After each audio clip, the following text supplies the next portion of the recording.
Bonjour à toutes et tous, nous partons aujourd'hui sur le sentier viticole, ce chemin qui part du château de Villa-Assière et nous mène jusqu'à Salguèche en traversant plusieurs villages, dont celui de Miège où nous nous trouvons en ce moment en compagnie d'une femme débordante d'énergie, amoureuse du terroir valaisan et de ses trésors viticoles. Il s'agit de Christelle Bess.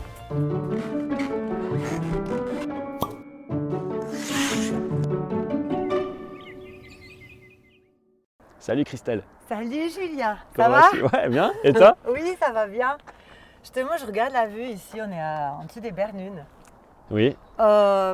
J'adore, regarde cette saison-là, quand ça tourne les feuilles, le patchwork des couleurs.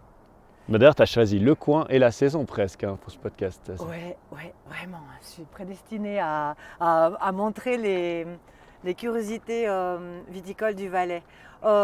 Écoute, là tu peux bien voir les différents cépages par rapport à la couleur, les différents propriétaires de vignes par rapport, si tu veux, à la parcelle. Comment ils ont voulu, ils ont voulu planter la vigne, tu vois.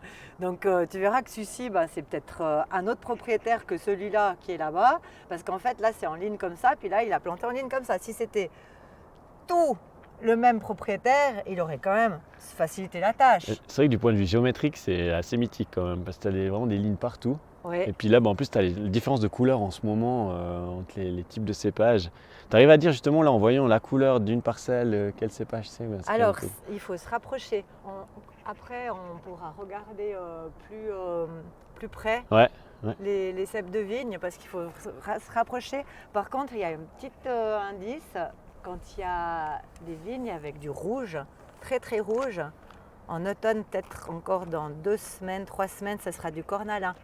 Souvent les feuilles sont rouges intenses comme ça à Bordeaux. C'est en train de tourner, hein. Là on est quoi, le 8 octobre, ça va tourner bientôt au rouge, ouais, en effet. Donc c'est le cornalin qui tourne vraiment, ces feuilles de vigne rouges. Qui fait les vignes rouges.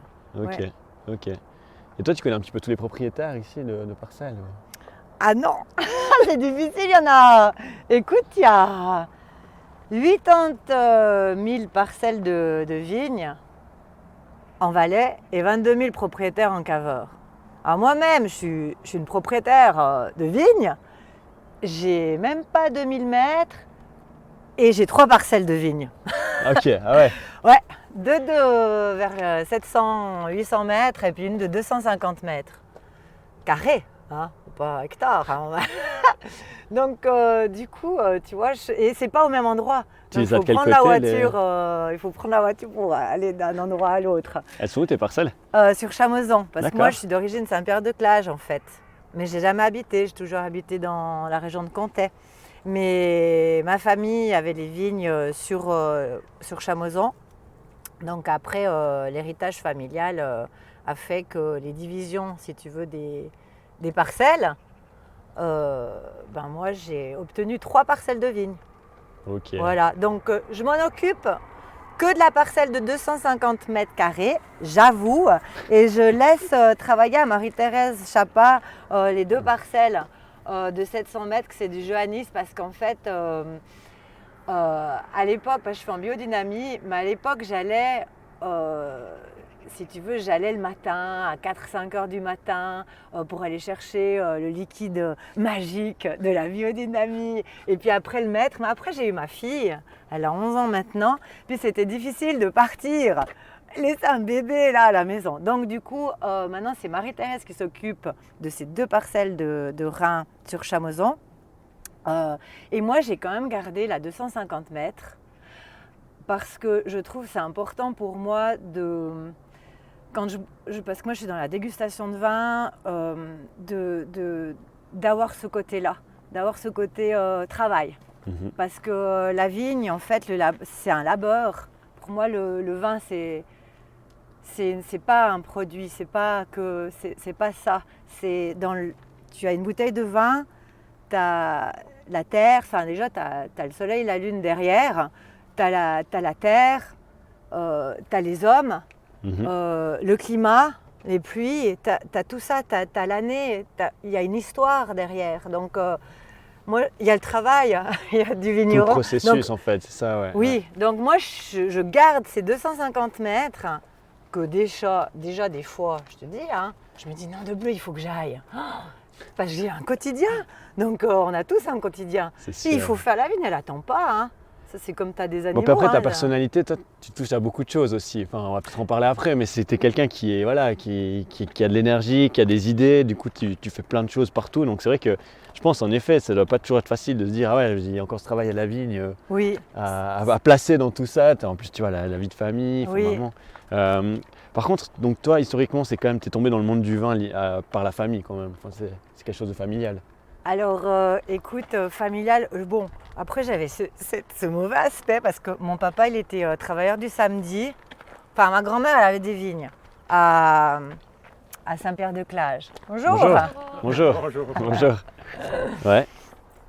Et puis, si tu veux, mon grand-papa, il adorait jouer aux cartes.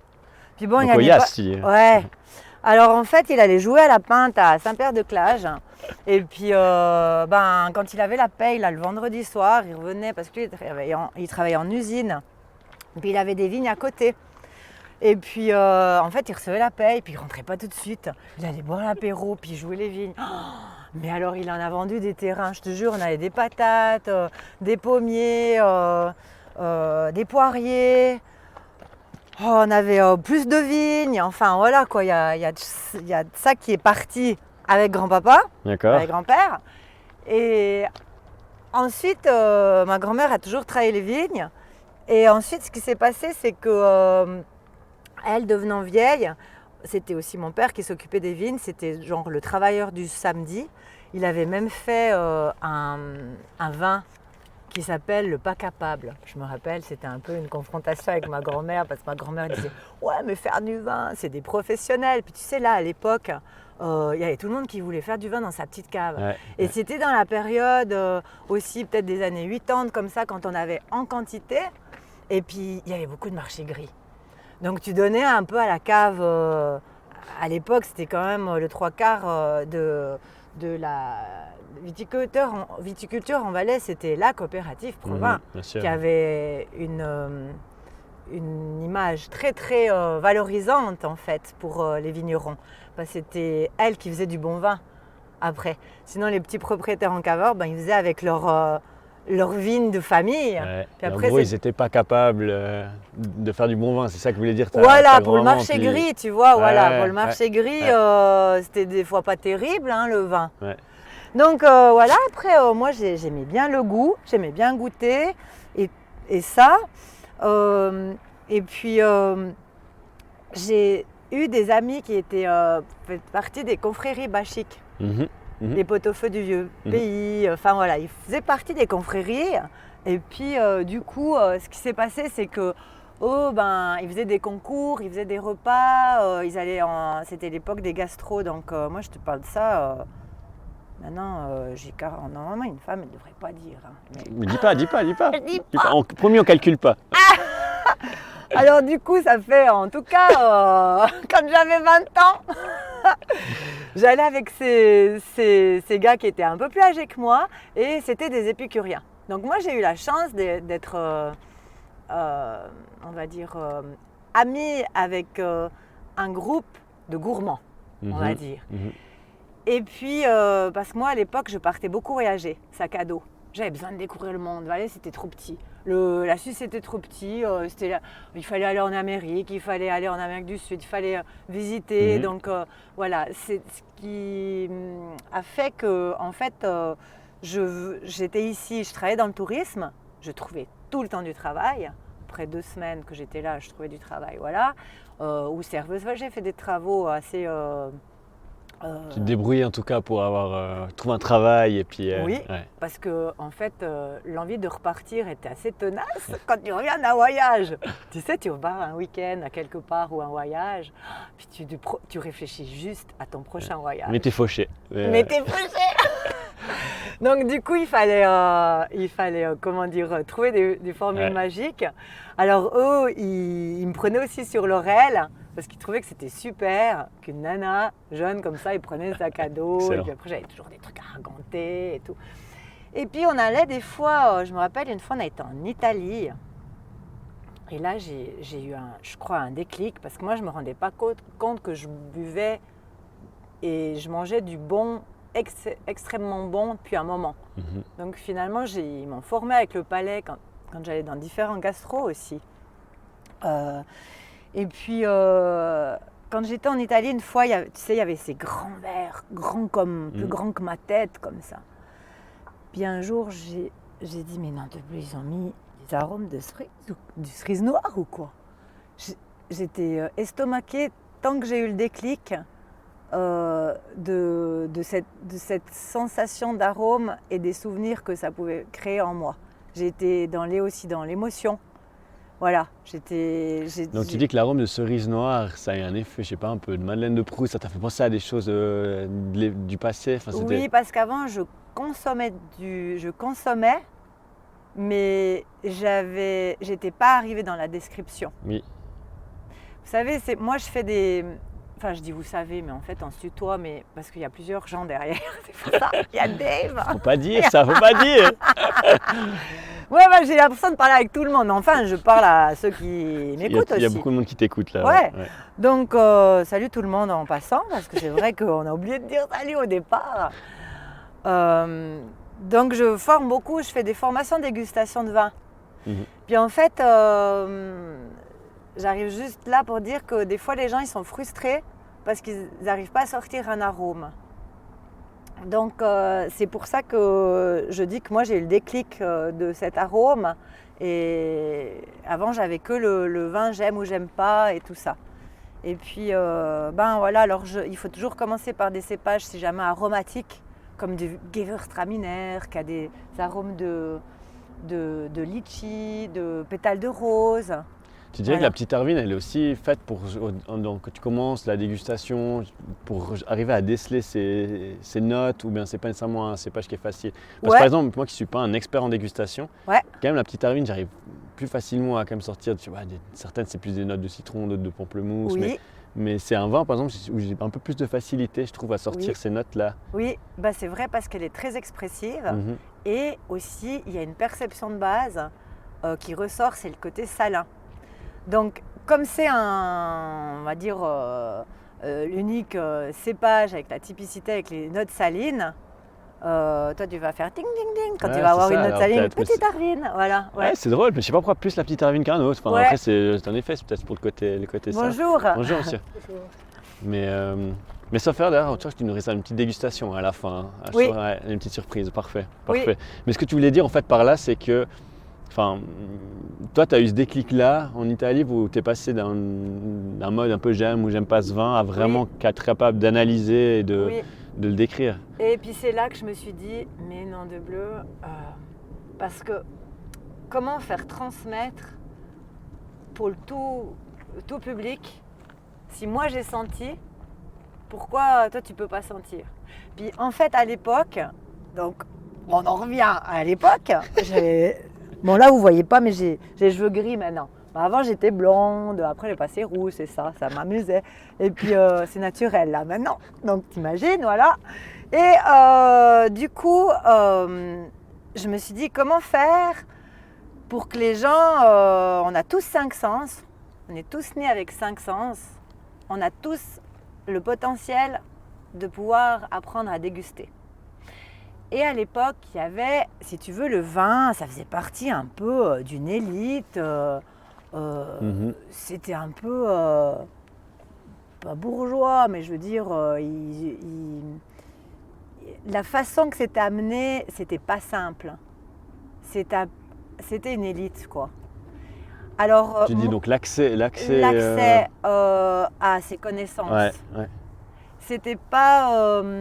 moi, j'ai mis dans un entonnoir les informations, puis j'ai vulgarisé pour pouvoir les transmettre. Les rendre plus populaires, les rendre plus populaires. Et voilà, mettre la simplicité. Puis en partant des 5 sens, ce que j'ai trouvé que c'était intéressant, c'était justement que, en fait, tu vas sentir toi-même tes perceptions, tu as toi-même on va dire, ta mémoire des arômes et tes sensations. Donc Donc tu enregistres des sensations ou pas toi-même. Là, je me brouille un petit peu, mais il faudrait que je parte depuis le début pour expliquer la Ah, mais dégustation. c'est en fait, tu intéressant. vois. Ouais, non, de toute façon, on va y venir, on va y venir. Et Ouais. puis, peut-être plus sur l'endroit où on se trouve aujourd'hui. Enfin, on est à Miège, on est sur le sentier viticole, au-dessus des Bernunes. C'est Oui. clair que c'est un endroit déjà, là, on le voit, nous, visuellement, c'est incroyable, avec une Ouais. vue presque à 360. On voit jusque dans le Haut-Valais, avec le bois de Finge encore. Oui. Déjà, pourquoi ce lieu, toi, tu le trouves incroyable. Et puis qu'est-ce qu'on peut voir? Je sais pas, maintenant, tu nous fais une description du paysage, toi, avec ta vision à toi. Alors, il y a des collines toutes douces des Bernunes et il y a, comment on va dire, la cave des Bernunes, que j'adore aussi, Nicolas Dufray. Il y a toute une petite histoire avec Nicolas Dufray, avec les AOC. Je me rappelle justement qu'il avait mis, il disait ouais, je vois pas pourquoi, je vais mettre des AOC quand il y a des AOC qui se vendent dans des grandes surfaces à 4 francs le litre et tout ça. Ouais. Donc il a été. Puis moi j'ai fait plusieurs fois Chambon Suisse au niveau des chasselas. Parce qu'il a été le roi pendant un bon moment, Nicolas, devant les Vaudois. Parce que les Vaudois, il faut le laisser, ils ont du beau chasse-là. Mais du coup, c'était toujours un peu la guéguerre entre les Vaudois et les Valaisans. Et puis lui, il a eu une série, là, qu'il a eu, je crois, 3 fois il était roi de chasse-là. Il s'est dit, ouais, je ne veux pas mettre d'étiquette AOC. Alors, AOC, tu dois mettre le nom du chasse-là. Et ben lui, il mettait chasse-là. Pas fondant, puisque fondant est en AOC. Par exemple, il y a des gens, je me rappelle, j'étais au château de Villa, je travaillais au château de Villa, il y avait, c'était marqué Savagnin blanc sur l'étiquette. Mais les gens ils disaient, mais c'est quoi du Savagnin blanc? Je disais, mais on appelle Eida ou Païen, c'est le nom du cépage. Ah, puis c'était marqué Marsanne blanche. Ah ben oui, c'est de l'Ermitage. Ah, c'était marqué Pinot gris. Bah oui, on dit Malvoisie quand il est doux. Donc voilà, un petit clin d'œil à Nicolas. Puis en fait, lui, j'aime bien parce qu'il est innovant. Tu vois, il a fait une super salle dégustation et tout. Moi, je trouve que c'est un personnage qui est assez avant-gardiste. Parce que là, il a fait pour les mariages, pour accueillir et ça. Alors, c'est dans une zone, tu vois, il n'y a pas beaucoup de voisins. Et ben même ça, en Valais, c'est difficile parce qu'il a eu pas mal d'embêtements. D'accord. Moi, je rêverais d'avoir des endroits, des guérites plus faciles et ça. Comme tu es au Piémont, par exemple, t'imagines au Piémont. Ouais. Au Piémont, les gens, ils s'associent. Tu as un type qui a de l'argent, il finance.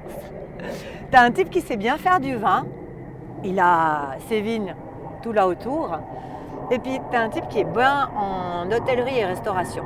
Ils s'associent, ils te montent un truc joli de luxe sur une colline. Tu vois, par exemple, ici, là, ça y est. Eh bien, ici, en Valais, il faut ramer. Faut ramer. Je discutais aussi avec celui du Palp Festival qui voulait faire un sentier, parce qu'il aussi, lui, il est super innovant. Et puis, il disait qu'il avait, du mal à faire passer des choses. Pourtant, c'était des choses qui sont bien pour aller de l'avant. Ouais, tout à fait. Après, ça laisse aussi la place à des coins. Tu vois, maintenant, on parle de la guérite, enfin, tu vois, la petite guérite que tu as là-bas. Ouais. C'est des endroits assez fous aussi. Et puis, c'est peut-être justement ces endroits-là déjà qu'il faut un petit peu exploiter. Ou je sais pas comment dire, tu vois, oui. Alors, moi, j'ai fait beaucoup de parcours dégustation dans la nature. Les gens, ils disent, ouais, c'est bon, ça coûte rien et ça dans la nature. Mais il faut te trimballer les trucs. À la logistique, c'est clair. Logistique. Après, pour maintenir les vins au frais dans les glacières, mais moi j'en ai eu fait des trucs dans les vignes. C'est toujours très très bucolique, mais alors les gens ne se rendent pas compte, bon, ça c'est comme dans tous les événements, ils ne se rendent pas compte du boulot en fait. Parce qu'en fait, ce chemin, il est déjà fait, mais en fait... Après, c'est bon signe d'un côté. Oui. C'est parce que si on ne se rend pas compte de tout ce qui a été organisé, c'est bon signe. Si on voit que le réalisateur, il est partout et tout, c'est un peu plus problématique. Oui, c'est vrai, c'est bien fait. Mais, c'est vrai mais tu vois, la guérite là-bas, il y avait, il y avait le panneau solaire. Donc lui, il a peut-être un petit frigo, un petit truc qui vient avec les copains et ça. Moi, j'ai dû trouver souvent des guérites, on va dire... qui soit plus ou moins organisé, que je n'aie pas encore peut-être à amener la chaise, les tables, enfin les Ce soit chaises et déjà un tables. peu aménagé. Ouais. Voilà, et ils avaient déjà des petites choses bien picobello pour recevoir une tablée, quoi. Parce que concrètement, toi, c'est ça, c'est que tu proposes aussi des événements chaque fois dans des endroits naturels. Enfin, t'es très flexible d'ailleurs dans ce que tu peux proposer comme dégustation. Si maintenant, il y a des gens qui disent on aimerait vraiment faire une dégustation à Miège, on est je sais pas, 6 copains, Oui. apprendre à déguster, tu fais vraiment, tu montes le concept. Et Oui, ouais. ça c'est, on va dire, ma force, c'est que comme j'ai toujours eu à cœur de valoriser les encaveurs, le travail des encaveurs du Valais, ma région, parce qu'ayant beaucoup voyagé, vraiment, j'aurais pu bosser, je pense, à beaucoup d'endroits dans le monde. Vraiment, parce que je suis quelqu'un qui est sociable, qui m'adapte et qui de toute façon aime bien valoriser les choses. Donc à un moment donné, je me suis dit, je reviens, on va dire, à la source et je vais voir ce que je peux faire là. Et puis, il y avait, à côté de ça, il y a aussi, je ne sais pas, le no-tourisme, ça veut dire les chambres d'hôtes, les restaurants, ou bien les hôtels, il y a les bains, il y a les combats de rennes, il y a tout plein de choses, il y a tout plein de choses que tu peux greffer dessus, donc c'est très très très étoffé en fait. Et puis quand les personnes viennent avec du sur-mesure, une demande de sur-mesure, c'est tout bonus pour moi parce que moi je leur pose 2-3 questions, puis je sais un petit peu qu'est-ce que je peux mieux faire pour de quoi leur proposer. Voilà. Ok. Par exemple, Château Ravir, là, tu me parlais. Ouais. Avant, j'étais en fait là, on saute des fois du coca-là. Moi, je sais pas si c'est toi ou des fois, moi, je suis un peu des fois comme ça. J'ai un sujet et puis après, on bifurque comme ça. Faut que tout ce qui te passe par la tête, tu peux le sortir. Oui, alors justement, je voulais finir là l'explication sur le paysage. Alors, c'est vraiment le contraste pour moi. On a parlé d'en bas, Cave des Bernunes, Nicolas Dufray, ultra moderne et ça. Et en haut, tu as Savio avec le Château Ravir, qui a des murs. Vraiment, c'est un château, mais d'époque, en pierre, vous imaginez tous les... On le voit bien d'ailleurs, hein, depuis Sierre, il trône un peu là-haut, il est magnifique ce château. Oui, et lui, il est vraiment dans une optique comme d'authenticité et de conservation. Ces bouteilles de vin, tu sais, c'est en flûte, comme il faisait à l'époque. Ouais, je les vois bien ces bouteilles. Et il a gardé ça. Et son étiquette, je ne sais pas depuis combien d'années il a son étiquette, et il a gardé cette étiquette un peu, maintenant on mettrait le terme vintage. Hein. Il a gardé ce côté-là. Ce que j'aime bien aussi chez lui, c'est qu'il a un cépage qui s'appelle la Rèze, oui. Qui est un des plus vieux cépages du Valais. Donc à l'époque, si tu veux, les gens ils consommaient la Rèze, les pauvres, les gens du peuple. Et puis l'évêché, c'est eux qui avaient le pouvoir. À l'époque, c'était la religion qui avait le pouvoir de décision. Bien sûr, ouais. Hein, l'évêché avait le meilleur vin, c'était à l'époque l'Humann Blanche. Et puis j'explique toujours cette histoire entre ces deux contrastes parce que quand un accouchement se passait bien, parce que souvent il y avait soit la mère, soit l'enfant, soit les deux qui mouraient, hein, parce que faut pas croire, l'accouchement milieu naturel, si tu laisses tout milieu naturel, voilà, bon, il y a pas mal de catastrophes. Donc on buvait, même les gens du peuple, ils buvaient le meilleur vin de l'époque. Donc la mère et l'enfant étaient en vie. On utilisait l'Humann Blanche pour fêter ça. Et on utilisait aussi comme massage pour les parties intimes de la femme, sur le ventre. D'où le nom des vins des accouchés en fait, pour la Humann Blanche. Ouais. Oui, sur bébé pour vitaliser bébé. Après on mettait des épices aussi. Tu sais, C'était pas dans les verres en cristal c'est comme on a maintenant. Hein. C'était une autre époque. Là, je te parle de 1313. Il y a des écrits qui disaient qu'en Valais, il y avait l'humane blanche pour les nobles, l'Orez pour les pauvres, et puis le rouge du pays qui était le cornalin. Mhm. Donc il n'y avait pas tant de cépages. Hein. Voilà. Contrairement à aujourd'hui où tu as une diversité de cépages énorme, quoi. Enfin, voilà. Puis ici en Valais, ce qu'il y a, en fait, il y a tout qui peut pousser. On a ce climat qui est assez fabuleux pour ça. Parce que, tu sais, moi je reçois aussi, on a parlé avant que j'organisais pour les groupes et tout ça. ouais. Donc ça c'est, souvent aussi j'ai beaucoup d'étrangers en fait. Moi j'adore parler l'anglais, l'allemand un petit peu moins, puis j'aime bien parler, j'aime bien qu'on discute, qu'on a une discussion. Et puis donc ils viennent, puis en fait c'est des gens qui ont, des fois ils n'ont peut-être pas de vigne chez eux, ils connaissent les vins espagnols, les vins italiens, les vins du Nouveau Monde, ils connaissent les vins français bien évidemment, mais ils ne connaissent pas les vins suisses. Puis ils arrivent ici, ils sont parachutés ici, ils viennent peut-être skier ou... Ils viennent ici. Ils viennent ici voir Zermatt, ils viennent voir Genève et tout. Et d'un coup, ils découvrent une région. Alors moi, je suis là, bon, ça dépend où je vais, mais je peux aller un petit peu n'importe où. J'ai des petits slides portatifs. Parce que je ne suis pas tellement branchée informatique, donc je prends en fait des feuilles photocopiées. Ouais, je dis des slides, hein, ça fait rire. Bon, enfin, je peux leur montrer. T'as une montrer. petite présentation avec toi sur papier. C'est ça.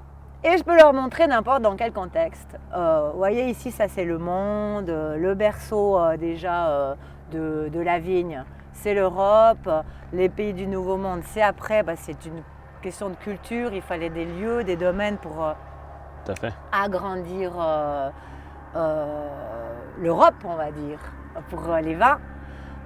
Mais les mœurs et coutumes, c'est le berceau, c'est l'Europe. Après, je vais sur la Suisse. Donc, je dis qu'il y a environ 15 000 hectares en Suisse. Pas tout à fait, mais enfin, on va chipoter, ça change chaque année les chiffres. Et un tiers, c'est le Valais. Le plus grand vignoble, c'est le vignoble valaisan. Puis dans ce vignoble valaisan, je peux expliquer que le Rhône, en fait, il part de là. Que toute la vallée du Rhône, côté français, c'est la vallée du Rhône inférieure. Nous, on est bien sympa parce qu'en fait, on n'était pas sympa, on coupait l'eau. Ils sont emmerdés. Et puis les Français, ils sont à sec. Non, mais bon, on est sympa. Et puis, non, mais c'est pour rire. Et puis, du coup, j'explique aussi que le vignoble, il y a beaucoup plus de vignobles sur, je dis où il se lève le soleil, vignobles sur rive droite, parce qu'on dit rive droite du Rhône, que du côté rive gauche, c'est beaucoup des abricots. Ils ne savent pas. J'explique pourquoi les abricots. Tu vois, je parle de la vigne. En fait, c'est tout le temps comme ça. Je parle de la vigne, mais en fait, d'un coup, je peux discuter des... Voilà, ce qui est t'es vitique, parce que là, tu es quand même parti. À part ça, tu pars toujours du contexte mondial. Finalement, tu reviens sur le Valais. Et après, tu pars dans tous les sens. Tu te fais en fiche sur les abricots. Ouais. Oui, c'est drôle. ça. Et après, tu as aussi l'interaction des gens, parce que les gens, ils vont me poser des questions. En fait, quand on parle avec toi, il y a plein de questions qui nous viennent à plein de moments, mais on attend que tu aies fini pour te poser les questions. Oui. Alors, je t'écoute. Non, mais tu vois, en ce moment, en plus, on voit bien que c'est les vendanges et tout ça. Enfin, ça aussi, c'est un travail. Pour toi, c'est à quelle période de l'année, par exemple, c'est le plus beau moment de l'année pour lié à la vigne. Enfin, est-ce que c'est vraiment les vendanges parce que c'est l'aboutissement, ou bien tu as d'autres moments que je trouve assez spéciaux J'adore la taille. J'adore, en fait, moi, j'adore quand il y a eu tout ce calme. Parce que comme on a parlé, là, je suis quelqu'un de très vif et tout. Mais j'ai besoin de me ressourcer dans du calme. Et pour moi, là, l'hiver et la sève qui commence gentiment à monter après la taille, ça me nourrit. Ça me nourrit tout ça qui va redémarrer. J'adore les nouvelles naissances, en fait. J'adore les nouveaux projets, j'adore les nouvelles rencontres. Intéressant ça, ouais. Voilà. Okay. Donc pour moi, c'est la période la plus magique. En plus, il fait froid. Tu dois bien réfléchir comment tailler. Pas tout le monde peut faire la taille. Mais là, tu dois le fais toi, connaître. par exemple, sur ta parcelle de 250 mètres carrés, là, c'est toi qui le fais. Tu fais la. Oui, Ouais. c'est moi qui le fais. Alors après, on a fait un petit rythme avec Marie-Thérèse Chapa, qu'elle vient souvent me coacher parce qu'en fait, on aimerait bien des cèpes de vigne parfaits. Ça, c'est comme les êtres, on aimerait bien être des êtres parfaits. Mais on a plein de cabosses. comme le cèpe de vigne, l'expérience qu'on sent sur la vigne, la forme du cèpe. Et le plus important de tout ça, comme on peut dire avec l'être humain ou la vigne ou tout ce qui est vivant, c'est de ne pas couper, par exemple, la sève de vie. Comme on dit avec la vigne, la sève de vie. Donc c'est pour les gens, ça sera leurs envies, leurs idéaux, leur life motive, comme on dit, tu vois. Totalement. Et ça, si tu es à côté, ben, ça va aller un moment, mais après tu vivotes. Tu vas devenir grisou comme ça et tu vas pas pouvoir te ressourcer. Et la vigne, on voyait bien aussi ses formes avant, quand c'était à l'époque des gens qui taillaient moins bien. Il y avait certains qui taillaient moins bien, il y en a toujours, hein, mais bon, moins en moins, parce qu'en fait, ils sont plus au top au niveau de la culture. Ouais. Mais tu voyais bien des choses qui devenaient très chétifs. C'est drôle le parallèle que vite. tu fais entre la vigne et finalement la vie humaine d'un côté, parce que c'est un peu ce que tu dis, il ne faut pas couper, justement, si tu as une période, tu sens que la personne elle a un chemin de vie ou une philosophie de vie, de la laisser vraiment on va dire, s'épanouir dans cette philosophie-là. Puis Ouais. tu fais le parallèle avec la vigne finalement, dans la façon de la tailler, de la laisser grandir. Ouais. Parce que j'adore cette métaphore. Ouais. Tu t'en vois d'autres comme ça entre... Par exemple, si toi tu es ado, la vigne. Moi, je te vais te charger, je vais te dire, bon, maintenant, je viens, tu vas porter des monstres montagnes de trucs et tout ça. Je pense que tu vas vieillir un peu avant l'âge. Tu n'es peut-être pas encore construit.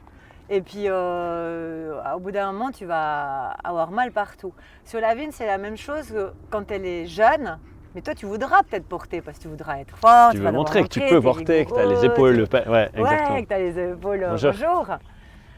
Et puis, la vigne, c'est la même chose parce que jeune, en général, au bout de la 3e année qu'on plante, ça donne du fruit. Alors, au début, ça va gentiment, puis après, c'est assez vigoureux. Ouais. C'est assez vigoureux, mais c'est vert. C'est comme nous. On est un peu vert au début de la vie. Donc, voilà, si tu commences à faire de la surcharge de raisin quand la vigne elle est jeune, eh ben, ça va faire des côtés un peu végétales. On ne va pas te laisser mûrir, c'est comme un peu toi. Donc c'est pour ça que ça se modifie avec les années, que c'est bien d'avoir des vieilles vignes, qu'on maîtrise le rendement, la quantité. Excellent. Ce qu'on fait maintenant en fait. Excellent. Ouais. Tu sais, par exemple, par rapport à la vigne, je t'ai dit par rapport aux années, dans les années 80, c'était, comme je t'ai parlé un peu de la masse et tout ça, Oui. on allait en Suisse allemande avec le fendant et la dôle. Alors, il y avait des litres et des litres, c'était nos deux trucs qu'on adorait. C'était les deux phares, ouais, exactement. Ouais. Voilà, l'interprofession, ça s'appelait le PAV à l'époque, bon bref, l'interprofession a décidé de mettre ça en avant. Maintenant, l'interprofession a décidé de taper dans les spécialités. Ça veut dire qu'il y a 4 cépages en Valais qui ont les 60% actuellement. Toi, tu sais lesquels? Les autochtones, je pense. Fendant en quantité. Fendant, Petite Arvine. Non, pas Petite Arvine. Pinot et Gamay, parce qu'avant on faisait la dôle. Ok. Et Johannisberg, parce que Chamoison, c'est la plus grande surface viticole. Ouais, Donc oui. ces 4 cépages, ils recouvrent les 65% du vignoble. Mais c'est aussi parce que, donc, par exemple, le pinot, il est beaucoup utilisé dans les assemblages, donc ça permet de... Est-ce que c'est aussi lié à ça ou bien c'est... Écoute, justement, on arrache un petit peu de fendant, on arrache un petit peu de pinot, on arrache un petit peu de gamay pour mettre les spécialités. Ouais. Parce que quand moi j'étais au début, là, dans les années 2000, je me rappelle au château de Villa, je disais la théorie, nous avons 80% qui regroupent ces 4 cépages. Donc Fendant, Pinot Gamay et Autant que ça. Johannisberg. Et maintenant, en 2021, c'est 65%. Donc, Justement, par contre, ça fait donc, la petite Arvine. Elle a augmenté. Là, ils augmentent. C'est le Complètement. Cornalin, exactement. C'est À ça. fond. Ouais. ouais. Ouais. Ça augmente. Après, est-ce que tu disais c'est l'interprofession qui décide? Est-ce que c'est pas finalement entre guillemets, finalement, le consommateur final? Enfin, tu vois, c'est vrai que moi, je suis une autre génération que la tienne. Et c'est vrai que je suis plus attiré par les spécialités, en tout cas par les cépages autochtones. Enfin, c'est vrai que je suis plus attiré par la petite Arvine en blanc ou un païen, et en rouge, c'est clair, plutôt un cornalin, une syrah, ou tu vois, ou une Humagne rouge même, tu vois. Enfin, donc c'est, ouais, j'ai l'impression que c'est. Et puis pour ma génération, je pense qu'il y a aussi un petit, comment dire, c'est un petit défaut d'image pour ces anciens. Ouais, complètement. Ces anciens C'était cépages. un peu ouais, que tu bois facilement, tu bois en quantité. Et puis en fait, maintenant, la vie aussi, comme tu dis, la génération a changé et la vie a changé. Ça veut dire que tu peux plus boire des apéros midi et soir comme ils faisaient à l'époque. Bon, tu peux. Ouais, mais disons qu'avec le boulot, l'informatique et ça, t'es pas tant efficace l'après-midi. Hein. Enfin, moi personnellement, quand c'est mieux le soir en fait. Ça dépend ce que j'ai, tu vois. Enfin, voilà, c'est tout ce contexte-là qui change. Donc, il y a plus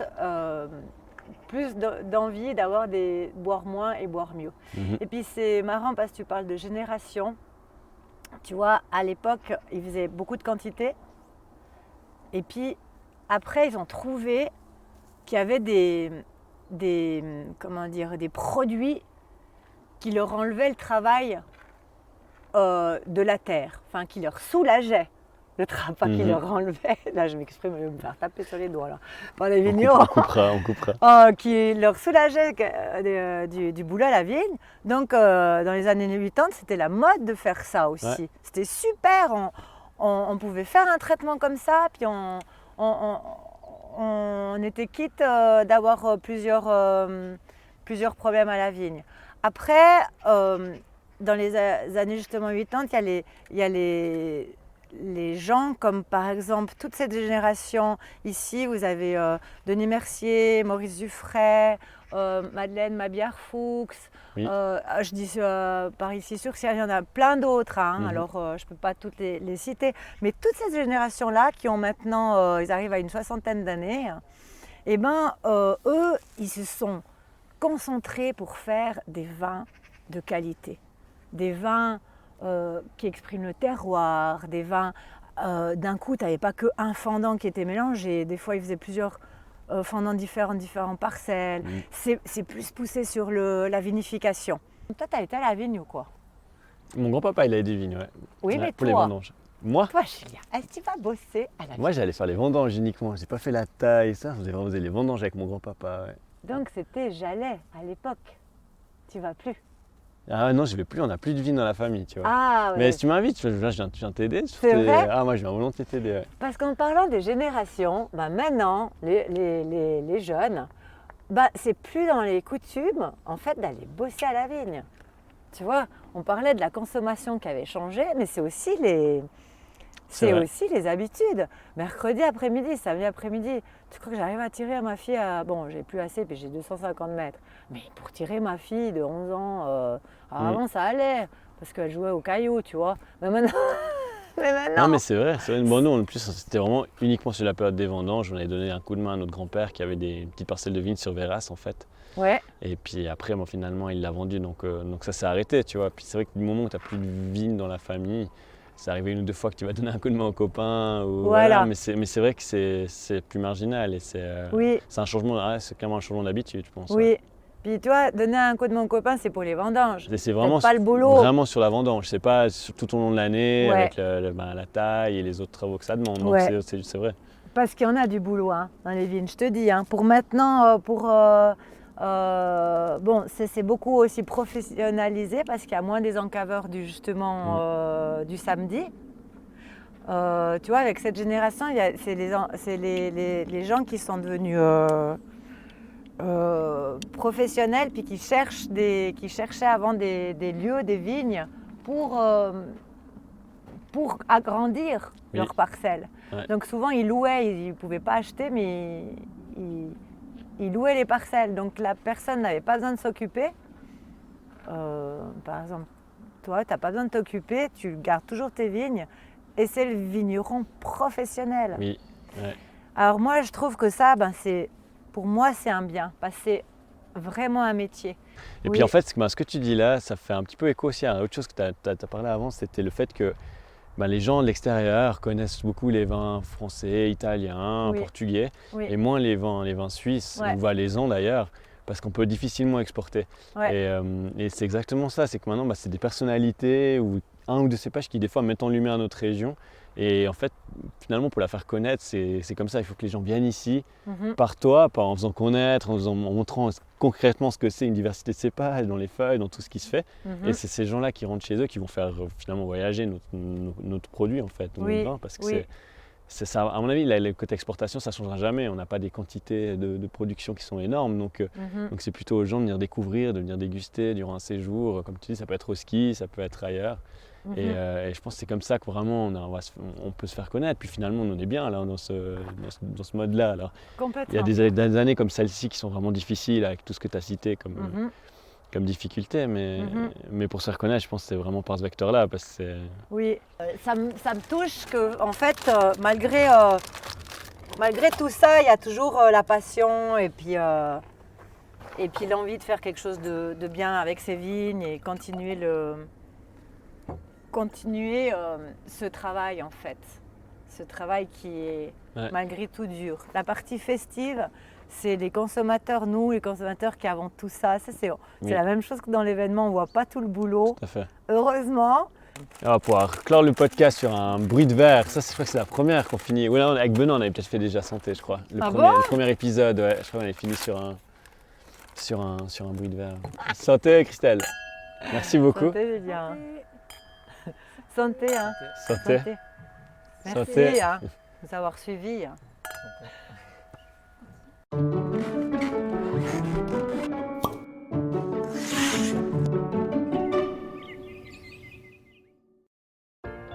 Voilà, on arrive au terme de cet épisode de La Région qui rayonne avec Christelle Besse.